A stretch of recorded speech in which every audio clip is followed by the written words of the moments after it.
You ask Tiger to solve. This deals with linear equations with one unknown.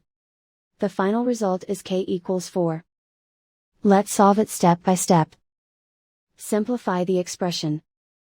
Expand the parentheses. Simplify the arithmetic. Multiply the coefficients.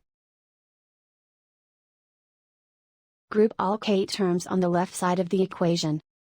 Subtract 3k from both sides. Group like terms. Simplify the arithmetic.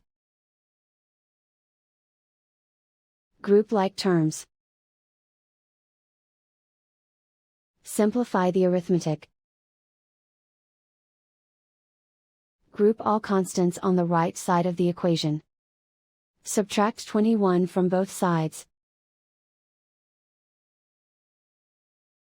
Simplify the arithmetic.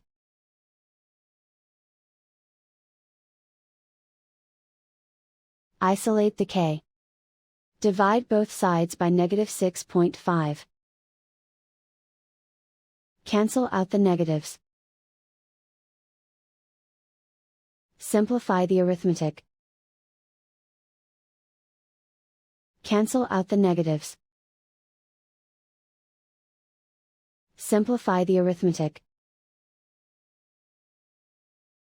And so the final result is k equals 4.